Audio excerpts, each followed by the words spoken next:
মাংস হয়ে গেছে আর ভাত তো আগেই করে ফেলছি। হ্যাঁ মাংসের ঝোল জাস্ট একটু বাকি আছে, হয়ে গেছে, এখনই নামাই দিতে পারবো। তার বিরিয়ানিটা রেডি করে চলো খাইতে বসে পড়ি। এখনই যাবো? হ্যাঁ হয়ে গেছে, আসতে পারো। আরে এই দেখো হয়ে গেছে বললাম। কেমন হয়েছে।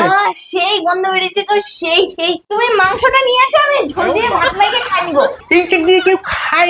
বিরিয়ানি তুমি কোথায় খাইছো? তুমি কিছু জানো না। আরে বিরিয়ানি তো ওই যে আমি দোকানে খাইছি না, আর ভাতের সাথে মাংসের ঝোলটা মাখা দেয়। আরে দোকানেই তো তুমি একবার খাওয়াইছিলা না বিরিয়ানি।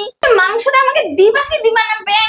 আমি ওখানে ভাতটা নিয়েছি, আমার খিদে পেয়েছে, আমি খাবো না। এই তুমি আসো তো, আসো, তোমার এই বাটি নাও, বাটি নিয়ে আসো, যা মাংস আপনার কড়াইটা আমি দিয়ে দিচ্ছি, তুমি নিয়ে এই থালার মধ্যে নাও, নিয়ে তুমি খাও। আমার বিরিয়ানি বানানোর মুডটাই নষ্ট হয়ে গেল। আসো। না ও এত খেপে গেল কেন? আমি মাংস চাইছি, ভাত খাবো, আমি ভুলটা কি করলাম? কি বিড়বিড় করতেছো? আসো, মাংস নিয়ে যাও, খাও তুমি। সেই খেপে গেছে। না না থাক বাবা, মাংসটা মনে হয় একটু দেরি আছে, সিদ্ধ হয় নাই মোটামুটি।